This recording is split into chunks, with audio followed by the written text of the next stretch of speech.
Hello everyone, आज date है 11 दिसंबर 2021 और द हिंदू न्यूज एनालिसिस में आपका स्वागत है। इस वीडियो में हम द हिंदू की इंपॉर्टेंट न्यूज को एग्जाम के पॉइंट ऑफ व्यू से डिस्कस करेंगे। नीचे डिस्क्रिप्शन बॉक्स में Telegram channel volcano IAS academy का लिंक दिया हुआ है। आप हमारे Telegram channel volcano IAS academy के साथ में जुड़ सकते हैं। वहां पर हर एग्जाम के पॉइंट ऑफ व्यू से काफी इंपॉर्टेंट इन्फॉर्मेशन आप सभी के साथ में शेयर की जाती है। तो चलो स्टार्ट करते हैं। सबसे पहले क्वेश्चन है ज्योग्राफिकल मैप को लेकर के। आज आपका क्वेश्चन ये है कि गारो, खासी और जैंतिया जो हिल्स हैं वो हमारे इंडिया के कौन से स्टेट में सिचुएटेड हैं। उनको जाकर के सबसे पहले मैप में आपको व्यू करना है और उनसे रिलेटेड जो भी इंपॉर्टेंट फैक्ट्स हैं उनको लेकर के नीचे कमेंट बॉक्स में टाइप करना है। कल हमने आपसे क्वेश्चन पूछा था इंडस रिवर को लेकर के, तो आज उनके मैप जो है उसको हम डिस्कस कर लेते हैं क्योंकि एग्जाम के पॉइंट ऑफ व्यू से काफी इंपॉर्टेंट हो जाता है। यहाँ पर सबसे पहले अगर हम देखें पूरे वर्ल्ड में जितनी लार्जेस्ट रिवर बेसिन है उसमें से एक जो है वो इंडस रिवर बेसिन एग्जिस्ट करती है। हमारे इंडिया में इसका जो कंप्लीट इंडस रिवर बेसिन है उसका 1/3 पार्ट इंडिया में एग्जिस्ट करता है और बचा हुआ जो पार्ट है वो पाकिस्तान में इसका एग्जिस्ट करता है। यहाँ पर सबसे पहले अगर इसकी ओरिजिन की बात करें तो तिब्बत वाले रीजन में जो यहाँ पर जो कैलाश मानसरोवर रेंज है वहाँ से एक ग्लेशियर से इसका ओरिजिन होता है और उसके बाद में हमारे इंडिया का जो लद्दाख यूटी है, यूनियन टेरिटरीज है, वहाँ से कंप्लीटली ये फ्लो होती है। लेकिन अगर इसके रिवर बेसिन की बात करें तो हमारे जम्मू एंड कश्मीर जो यूटी है, इसके अलावा हिमाचल प्रदेश, पंजाब वाला जो रीजन है वो भी इसमें मिला हुआ है, रिवर बेसिन का पार्ट है। लेकिन कंप्लीटली इंडिपेंडेंटली अगर हम इंडस रिवर की बात करें तो वो कंप्लीटली फ्लो होती है जो हमारा लद्दाख यूटी है वहां से। ओरिजिन की बात हो गई। इसके बाद में यहाँ से ये ओपन एंटर होने के बाद में इंडिया में एंटर होती है लद्दाख रीजन से। उसके बाद में यहाँ से पाकिस्तान में एंटर हो करके अरेबियन सी में लास्ट में मर्ज हो जाती है। अब इसकी बहुत सारी ट्रिब्यूटरीज हैं, उनको लेकर के क्वेश्चन पूछा जा सकता है। आपका west to east, east to west जो भी इनकी ट्रिब्यूटरीज हैं, स्पेसिफिक जो हमारे इंडिया में जो पंचनद जो बहती हैं उनको लेकर के काफ़ी क्वेश्चन पूछा जाता है। सबसे इंपॉर्टेंट बात आप ये ध्यान रख लीजिए कि दो रिवर्स के बीच में जो इंपॉर्टेंट फर्टाइल लैंड होती है उसको बोलते हैं दोआब। इसको लेकर के भी दो रिवर के बीच में यहाँ पर जो दोआब हैं उनके अलग अलग नाम हैं, उनको लेकर के भी क्वेश्चन पूछे जा सकते हैं। अब इसकी जो इंपॉर्टेंट ट्रिब्यूटरीज है अगर उनकी हम बात करें तो सबसे पहले यहाँ पर जो राइट बैंक ट्रिब्यूटरीज हैं उसमें एक रिवर है यहाँ पर शोक रिवर। शोक रिवर जो है उसकी एक खुद की एक ट्रिब्यूटरी है जिसका नाम है नुब्रा, और उसको लेकर के यूपीएससी ने क्वेश्चन भी पूछ लिया है कि नुब्रा वैली कौन से रेंज में सिचुएटेड है। ओके, तो यहाँ पर जो राइट बैंक ट्रिब्यूटरीज हैं उसमें से शोक रिवर हो गई, गिलगित रिवर है, हुंजा रिवर है, ये मेन इंपॉर्टेंट है, काबुल रिवर है, खुर्रम रिवर है, ये इसकी राइट बैंक ट्रिब्यूटरीज हैं। अब अगर हम लेफ्ट बैंक ट्रिब्यूटरीज की बात करें तो सबसे पहले है जास्कर। उसके बाद में ये जो पंचनद है ये काफ़ी इंपॉर्टेंट है क्योंकि इंडिया से इनका इंपॉर्टेंटली इनका ओरिजिन होता है। पंचनद में अगर सबसे पहले हम देखें तो यहाँ से Jhelum river, Jammu and Kashmir UT से इसका ओरिजिन होता है। उसके बाद में जो सेकंड रिवर है झेलम के बाद में अगर हम देखें तो चेनाब रिवर है जहाँ से हिमाचल प्रदेश से उसका ओरिजिन होता है। चंद्रा और भागा तो छोटी छोटी रिवर हैं, उसके बाद में उनका मर्ज होकर के वो चेनाब रिवर में मर्ज हो जाती हैं। नेक्स्ट है रावी रिवर, उसके बाद में है ब्यास रिवर और उसके बाद में है सतलुज रिवर। तो इन पंचनद जो रिवर्स हैं उनमें से एक नदी ऐसा है, एक रिवर ऐसी है जिसका ओरिजिन तिब्बत रीजन से ही होता है। जहाँ से इंडस रिवर का ओरिजिन होता है वहीं से ही सतलुज रिवर का ओरिजिन होता है और उसके बाद में हिमाचल प्रदेश से ये हमारे इंडिया में एंट्री करती है। आपका क्वेश्चन ये है कि सतलुज रिवर कौन से पास से इंडिया में एंट्री करती है, ये आपको नीचे कमेंट बॉक्स में बताना है। और इसके बाद में एक इंपॉर्टेंट बात और कि जो व्यास रिवर और जो सतलुज रिवर है वो दोनों की दोनों जो रिवर हैं वो मर्ज हो जाती हैं इंडिया में ही। इसके अलावा ये पंचनद में जो अदर रिवर्स हैं वो पाकिस्तान में जाकर के एक दूसरे में मर्ज होती हैं और लास्ट में इंडस रिवर में मिल करके अरेबियन सी में इनका वाटर गिरता है। तो ये हमने इंडस रिवर से रिलेटेड इंपॉर्टेंट फैक्ट्स देखे। आगे आने वाली जो वीडियोस होंगी उनमें जो शुरुआत में हम ज्योग्राफिकल लोकेशन से रिलेटेड जो क्वेश्चन पूछते हैं उनमें स्पेसिफिक इन रिवर्स को भी हम अच्छे से डिस्कस करेंगे। तो अब डिस्कस करते हैं द हिंदू की इंपॉर्टेंट न्यूज़। सबसे पहले फ्रंट पेज से यहाँ पर जो आर्टिकल है उसमें हमारे यूनियन लॉ मिनिस्टर किरण रिजिजू से क्वेश्चन किया गया लोकसभा में मिनिस्ट्री ऑफ होम अफेयर्स की। आपको ये क्वेश्चन बताना है कि भाई जो सेडिशन लॉ है उसकी वजह से हमें बहुत प्रॉब्लम्स हो रही हैं, तो उसको आप अबोलिश करोगे, उसको रिपील करोगे, ऐसा कुछ प्रोसीजर चल रहा है क्या? तो किरण रिजिजू ने हाउस को इस बात को लेकर के इन्फॉर्म किया कि ये जो क्वेश्चन उठाया गया है लॉ से रिगार्डिंग सेक्शन 124A जो प्रेजेंट टाइम में एक पेंडिंग चल रहा है प्रेजेंट टाइम में सुप्रीम कोर्ट को लेके, सुप्रीम कोर्ट ने बोला कि भाई इसका बहुत ज़्यादा मिसयूज किया जा रहा है, लेकिन इसको अबोलिश करने को और ये जो सेडिशन लॉ है इसको अभी खत्म करने के लिए कोई भी प्रपोजल नहीं लाया गया, मतलब ऐसा कोई विचार नहीं किया गया है कि इसको खत्म कर दिया जाएगा। अगर हम कुछ समय पहले तो सुप्रीम कोर्ट ने सेडिशन लॉ के लिए बोला था कि ये कॉलोनियल रूल है, जब हमारे पर ब्रिटिशर्स का रूल था तब ये रूल बनाया गया था। प्रेजेंट टाइम में अगर इसका ऑब्जर्वेशन अगर हम देखें तो काफ़ी ज़्यादा इसका मिसयूज किया जा रहा है। तो सेडिशन लॉ से रिलेटेड कुछ बेसिक फैक्ट जो हमारे एग्जाम के पॉइंट ऑफ व्यू से काफ़ी इंपॉर्टेंट है उनको हम देख लेते हैं। सबसे पहले तो इस आर्टिकल को आप रिलेट कर सकते हो जीएस पेपर 2 से, इससे आप रिलेट कर सकते हो।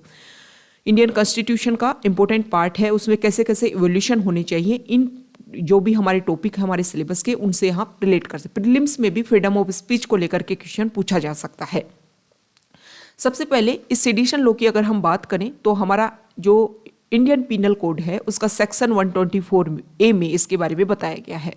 इसके अकॉर्डिंग अगर किसी के ऊपर भी सेडिशन लॉ लगता है तो ये पनिशेबल है, मतलब उसको इम्प्रिजनमेंट हो सकती है 3 ईयर्स से लाइफ टाइम तक की, या फिर दोनों हो सकती है, फाइन भी इम्प्लीमेंट किया जा सकता है। सेडिशन लॉ को 1870 में ब्रिटिशर्स के द्वारा इसको इंट्रोड्यूस किया गया था और मेन रीज़न ये ही था कि ब्रिटिशर्स की जो भी गवर्नमेंट है उसका एक तरीके से जो लोग हैं जो भी पीपल हैं वो क्रिटिसाइज ना कर सके। हमें पता है कि हमारे 2 फ्रीडम फाइटर्स महात्मा गांधी, बाल गंगाधर तिलक, उनके ऊपर इनका यूज़ किया गया था। लेकिन जब हमारा कॉन्स्टिट्यूशन बनाया गया तो 1948 के समय में जब कॉन्स्टिट्यूशन बनाया गया था तो इस सेडिशन लॉ को ड्रॉप किया गया था कॉन्स्टिट्यूशन में एंट्री से। 26 नवंबर 1949 को जब कॉन्स्टिट्यूशन को बनाया गया तो सेडिशन लॉ कंप्लीटली से डिसअपियर्ड था, लेकिन हमारा जो आईपीसी एक्ट है उसमें रेगुलर इसको कंटिन्यू किया जा रहा था। हमारे जो फंडामेंटल राइट्स हैं 19A के अंडर उसमें एब्सोल्यूट फ्रीडम दी गई थी, freedom of speech and expression की। लेकिन 1951 में जवाहरलाल नेहरू जो है वो फर्स्ट अमेंडमेंट एक्ट लेकर के आते हैं कॉन्स्टिट्यूशन में, और उसमें ये बोला जाता है कि जो भी हमारी फ्रीडम है उसमें कुछ लिमिटेशंस होनी चाहिए। हालांकि जो भी लिमिटेशंस होगी वो रीजनेबल रिस्ट्रिक्शंस होंगी right to freedom right to free speech के ऊपर। 1962 में केदारनाथ केस में जो जजमेंट आता है उसमें ये बोला जाता है कि 124A जो है उसकी वैलिडिटी को लेकर के ये बोला जाता है कि इसकी वैलिडिटी को अप्रूवल किया जाता है कि सही है। इसमें ये बोला गया है कि जो भी वर्ड्स अगर हम गलत तरीके से हमारी इंटीग्रिटी, हमारी गवर्नमेंट, हमारे लॉ एंड ऑर्डर, आपके वर्ड्स की वजह से अगर हमारा लॉ एंड ऑर्डर मेंटेन नहीं हो रहा है, वो डाइल्यूट हो रहा है, तो इसका यूज़ किया जा सकता है। मतलब 124 को एक तरीके से अलाउ किया गया कि इसका यूज़ हो सकता है। प्रेजेंट टाइम में अगर हम देखें NCRB डाटा के अकॉर्डिंग तो उसमें केसेज की संख्या जो है वो सेडिशन लॉ और इसके अलावा UAPA एक्ट के अंडर जो है वो रेगुलर बढ़ते जा रहे हैं।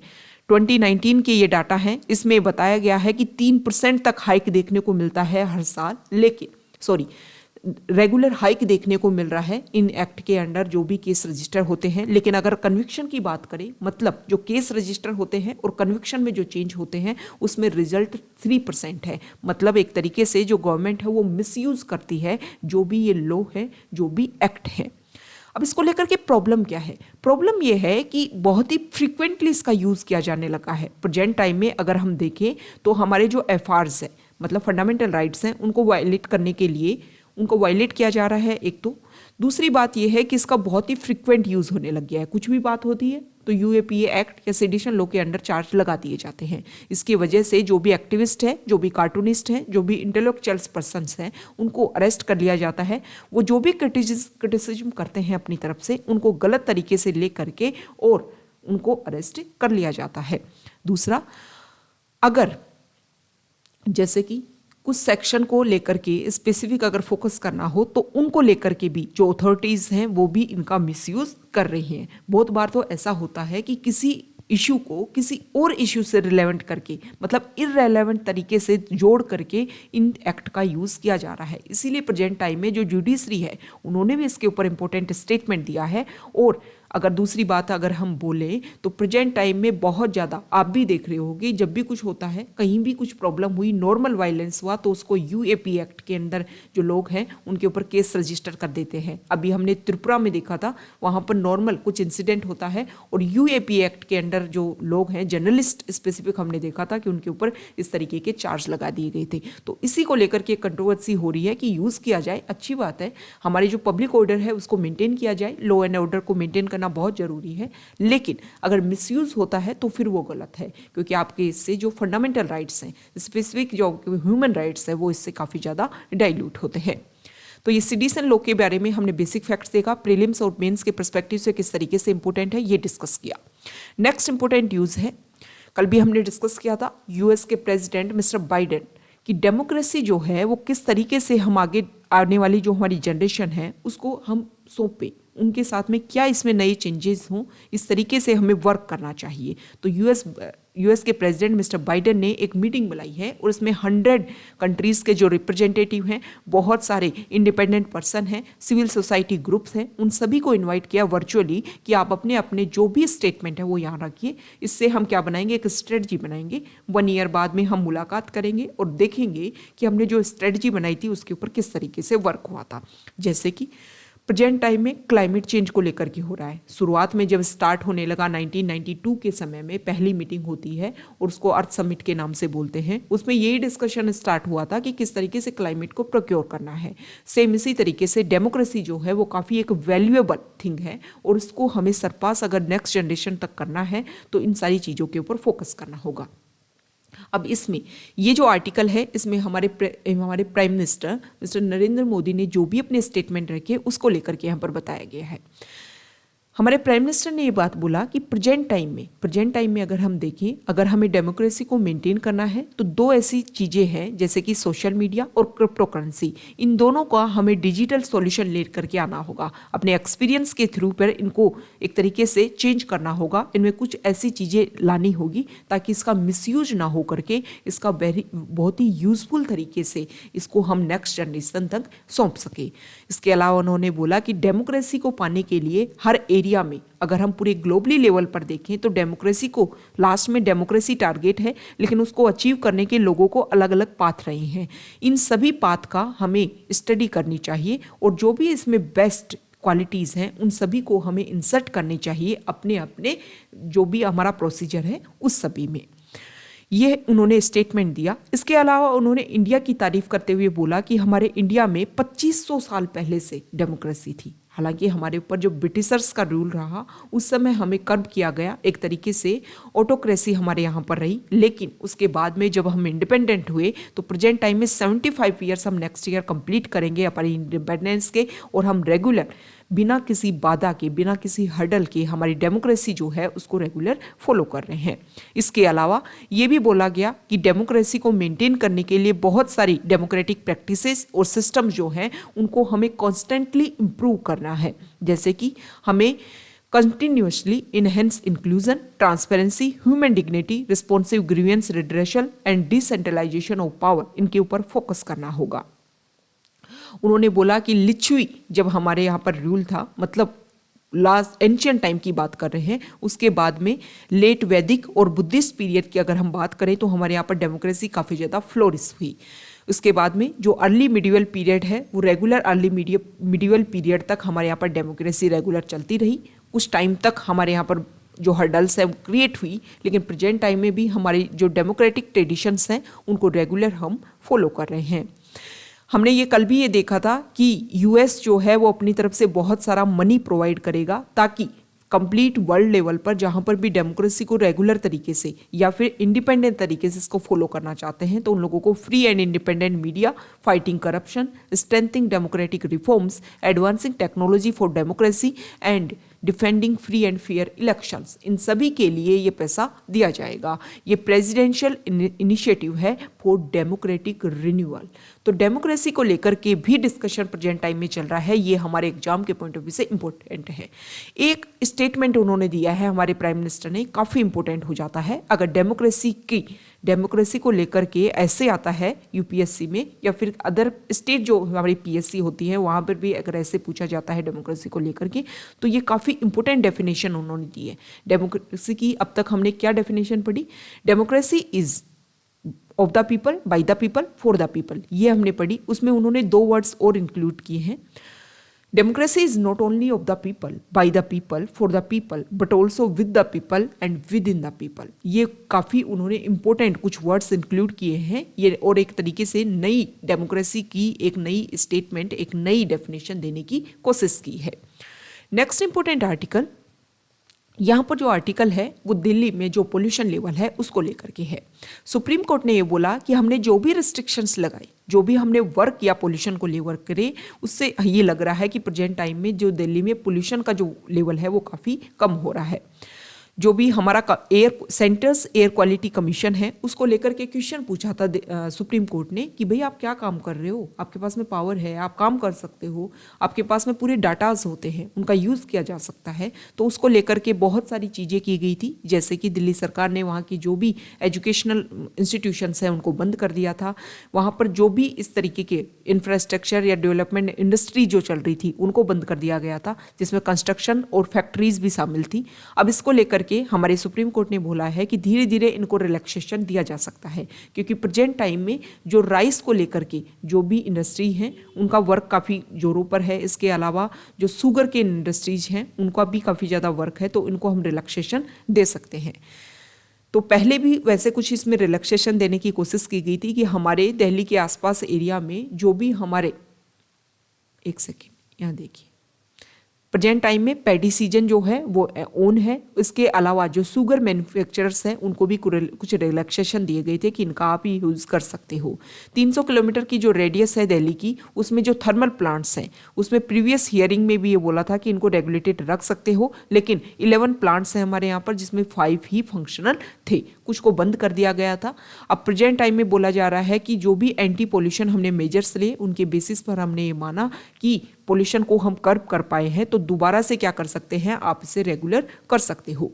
नेक्स्ट इंपॉर्टेंट आर्टिकल है यहाँ पर, गुवाहाटी हाईकोर्ट ने जो फॉरेनर ट्राइब्यूनल्स हैं उन्होंने कुछ ऐसे लोगों को फॉरेनर्स डिक्लेयर कर दिया था जिनके पास में उनके जो पर्सनल डॉक्यूमेंट्स होने चाहिए वो भी अवेलेबल थे, लेकिन फिर भी फॉरेनर ट्राइब्यूनल से उनकी नहीं सुनी।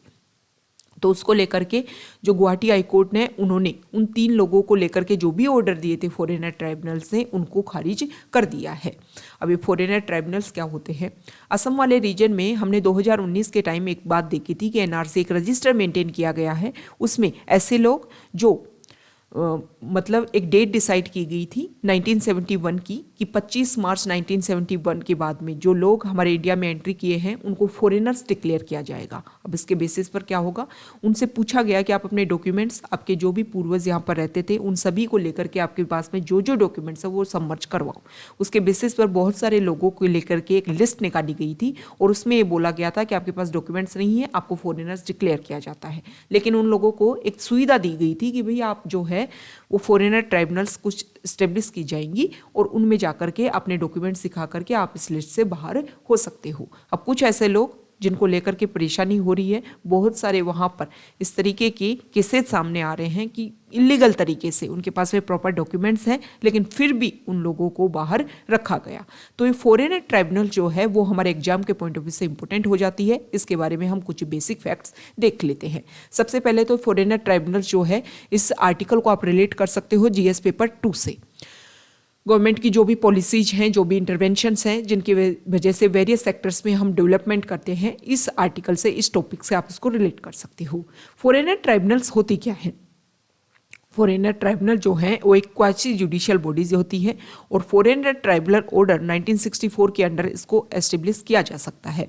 इसके कंपोजिशन की अगर हम बात करें तो इसमें जो एडवोकेट होते हैं उनकी 35 ईयर्स से ज़्यादा, मतलब उनसे नीचे इनकी एज नहीं होनी चाहिए और इसके अलावा 7 साल का उनको एक्सपीरियंस भी होनी चाहिए, या फिर retired judicial officers from the Assam judicial service, retired IAS और एसीएस ऑफिसर, वो सेक्रेटरी और एडिशनल सेक्रेटरी से नीचे उनकी पोस्ट नहीं होनी चाहिए और उनको क्वासी जुडिशियल वर्क्स में काम करने का एक्सपीरियंस हो। इन लोगों को मिला करके क्या बनाया जाएगा? फॉरेनर ट्राइब्यूनल्स बनाया जाएगा।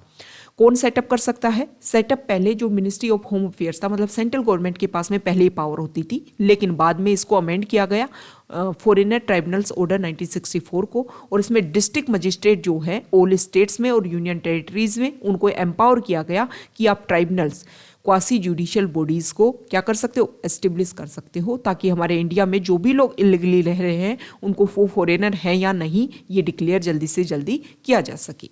ठीक है, तो ये हमने फॉरेनर ट्राइब्यूनल्स को लेकर के बेसिक फैक्ट सीखा। नेक्स्ट इंपॉर्टेंट न्यूज़ है, यहाँ देखिए पेज नंबर 6 से, एडिटोरियल पेज से।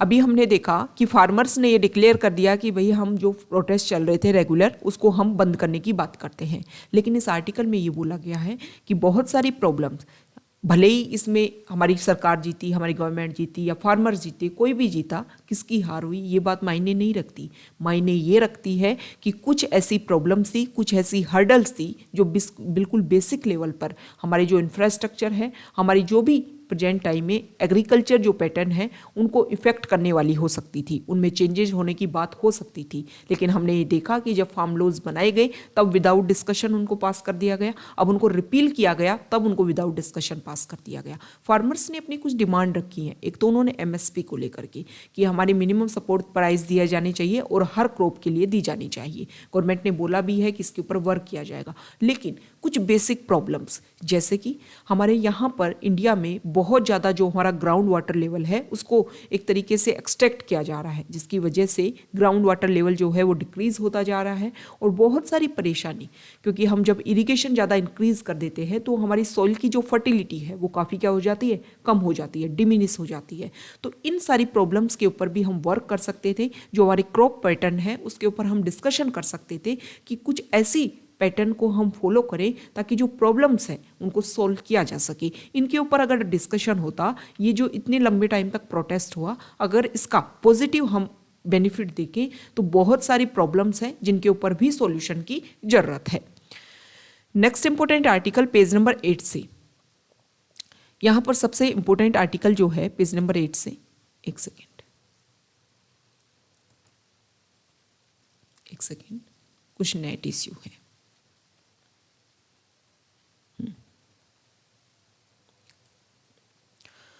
देखो, सबसे पहली बात जो है वो हमारे एनवायरमेंट मिनिस्टर भूपेंद्र यादव से, उनसे क्वेश्चन किया गया था, पूछा गया था। बहुत सारे टॉपिक्स के ऊपर डिस्कशन चल रहा है प्रेजेंट टाइम में एनवायरमेंट को लेकर के। सबसे पहले हमारे जो एनवायरमेंट मिनिस्टर है उन्होंने बोला है कि हम इस तरीके की स्ट्रेटजी बना रहे हैं कि जो भी स्टबल को लेकर के फार्मर्स को परेशान किया जा रहा था, प्रेजेंट टाइम में हमने देखा कि फार्मर्स की एक डिमांड भी थी कि हमारे ऊपर जो भी केसेज आपने रजिस्टर किए हैं और ये स्टबल बर्निंग को आप एक तरीके से क्राइम नहीं मानोगे, इसको लेकर के भी उन्होंने डिमांड रखी है। तो इसको लेकर के एक अल्टरनेटिव ढूंढा जा रहा है कि इस स्टेबल बर्निंग का हम यूज कर सकेंगे बायोफ्यूल को लेकर के, और इसको हम जनरेट कर सकेंगे, हमारी जो भी एनर्जी प्रोडक्शन है उसमें इसका यूज कर सकेंगे। इसके अलावा मैन्योर के रूप में, फर्टिलाइजर्स के रूप में भी हमने ये देखा कि दिल्ली सरकार है उन्होंने इसको यूज करने की कोशिश की है। इस तरीके के पेस्टिसाइड फर्टिलाइजर्स जो है वो यहाँ पर यूज किए गए ताकि ये बहुत जल्दी सबमर्ज हो सके और सोइल की जो भी फर्टिलिटी रेट है उसको इंक्रीज किया जा सके। तो इसी को लेकर के सेंट्रल गवर्नमेंट की तरफ स्टेटमेंट आए हैं कि हम इसको डीक्रिमिनलाइज करने की बात कर रहे हैं। कंप्लीटली सेंटर ने इसको डीक्रिमिनलाइज कर लिया है एयर क्वालिटी कमीशन एक्ट के अंडर, और इसका हम यूज करेंगे ताकि जो हमारी एनर्जी प्रोडक्शन है वो इंक्रीज हो सके। और फर्टिलाइजर्स को, ये जो स्टेबल बर्निंग है इसको हम मैन्योर के रूप में भी यूज करेंगे। प्रेजेंट टाइम में अगर हम देखें तो उत्तर प्रदेश में 6 लाख जो एकड़ है वहां पर इस तरीके का काम किया जा रहा है। दूसरा क्वेश्चन पूछा गया कि देखो अभी हमारी COP26 की मीटिंग हुई, उसमें हमने टारगेट डिसाइड किया कि नेट जीरो टारगेट अचीव कर लेंगे 2070 तक। लेकिन जब यहाँ से आप लोग गए थे पार्टिसिपेशन करने के लिए तो इस तरीके का आपका कोई भी स्टेटमेंट नहीं था। बता के जाना चाहिए था कि हम 2070 तक जो टारगेट है, इसके अलावा क्या स्ट्रेटजी, आप टारगेट तो लेकर के आ गए हो 2070, लेकिन उसके लिए क्या स्ट्रेटजी अपनाओगे ताकि ये टारगेट जो है उसको हम अचीव कर पाओगे, उसके बारे में क्वेश्चन पूछा गया है।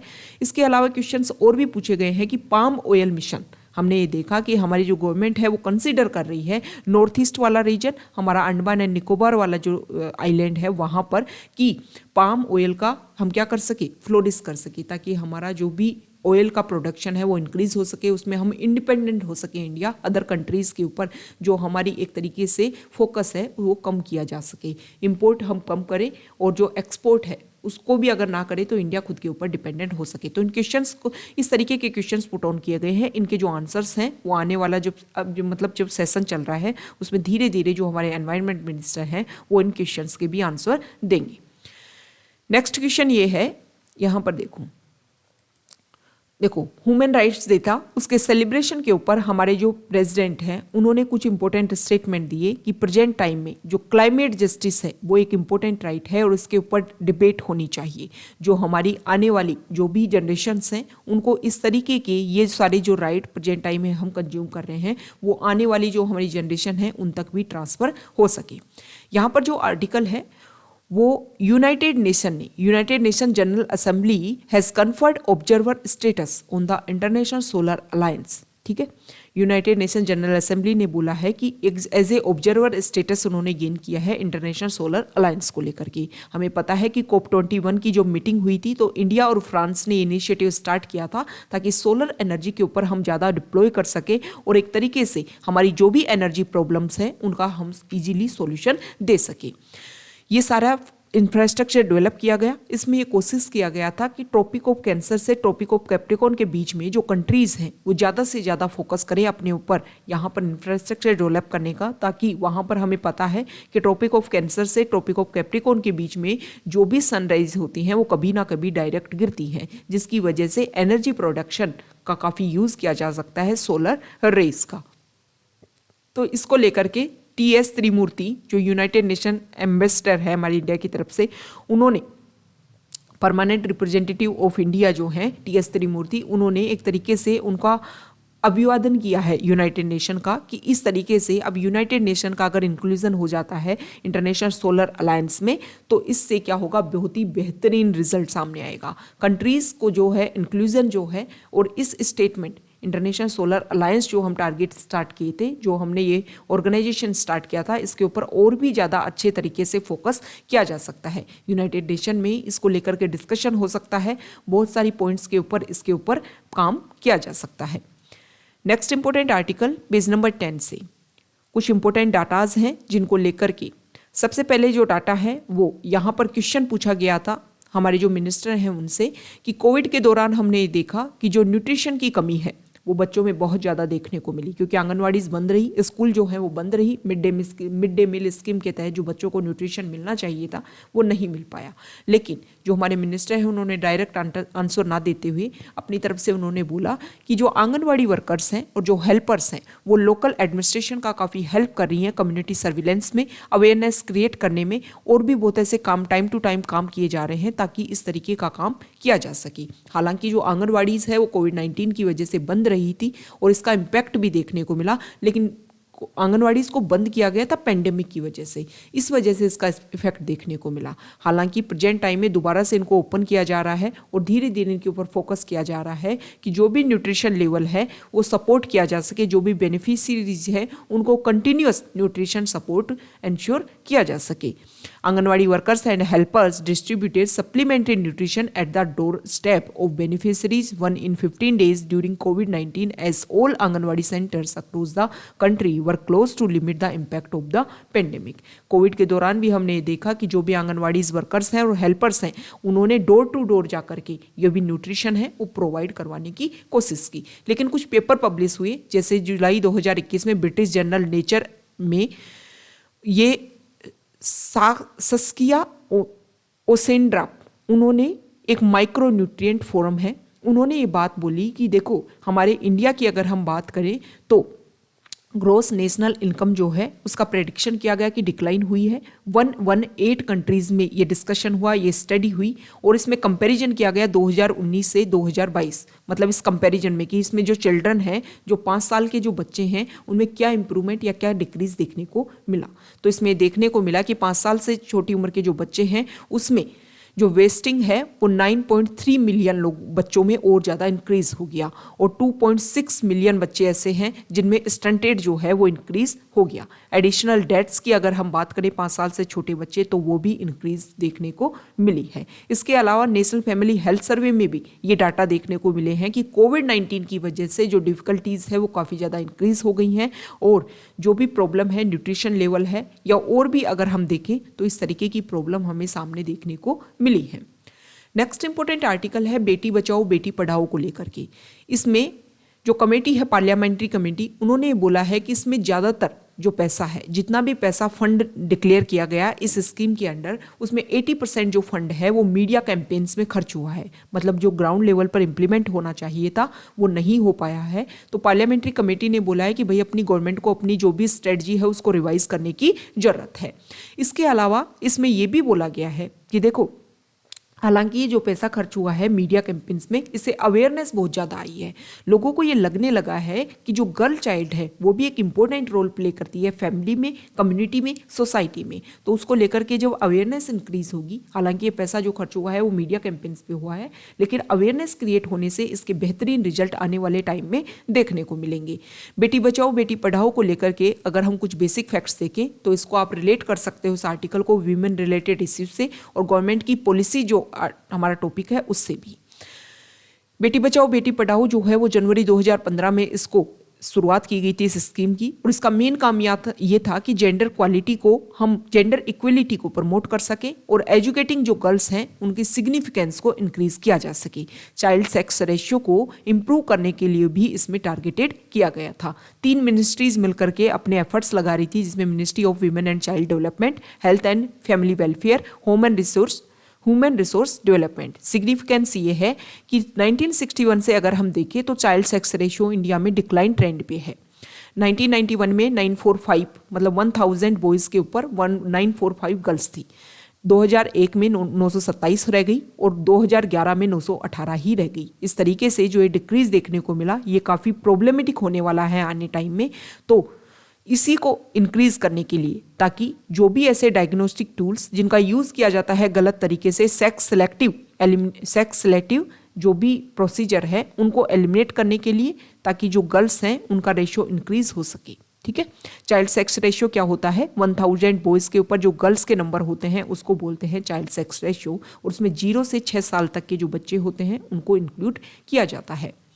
नेक्स्ट इंपॉर्टेंट आर्टिकल, यहाँ पर लद्दाख जो हमारा यूटी बना था उसको लगभग 1 साल से ज़्यादा हो गया है, 1 साल से भी ज़्यादा टाइम हो गया है। 2019 में 5 अगस्त 2019 में ये एक्ट आया था और जिसमें बाइफर्केशन कर दिया था जम्मू एंड कश्मीर का 2 यूटीज़ में। तो इसमें बोला गया है कि लद्दाख में जितना भी पैसा दिया सेंट्रल गवर्नमेंट ने, उसमें से सिर्फ 27% जो है वो फंड ही यूज़ हुआ है। Next important article foreign page से, अभी हमने स्टार्टिंग में देखा कि यूएस जो है वो डेमोक्रेसी को लेकर के अपने जो भी रिव्यू है उस तरीके की जो समिट है उसको ऑर्गेनाइज किया है। उसी को लेकर के सेम तरीके से चाइना भी अपनी डेमोक्रेसी को लेकर के अपने जो भी रिव्यू है, जो भी है, इस तरीके की मीटिंग उन्होंने ऑर्गेनाइज की है। इसमें उन्होंने डिस्कशन किया है कि अगर हम कंपैरिजन करें, चाइना की तरफ से स्टेटमेंट आया है, एक तरीके से डायरेक्ट देखें तो यूएस को काउंटर करने के लिए ही डेमोक्रेसी के ऊपर ये वर्क किया जा रहा है। कि उन्होंने बोला कि देखो, डेमोक्रेटिक सिस्टम की अगर हम बात करें तो प्रेजेंट टाइम में पूरे वर्ल्ड में सबसे बड़ा डेमोक्रेसी जो है वो यहाँ पर देखने को मिल रहा है चाइना में, ऐसा उन्होंने बोला। 2016 और 2017 के बीच में 900 मिलियन जो वोटर्स हैं उन्होंने पीपल्स कांग्रेस में इलेक्शन में पार्टिसिपेट किया था। इससे ये लगता है कि हमारे यहाँ पर जो डेमोक्रेसी का लेवल है वो काफ़ी ज़्यादा है। तो ये आज का हमारा डिस्कशन था। Okay, thank you.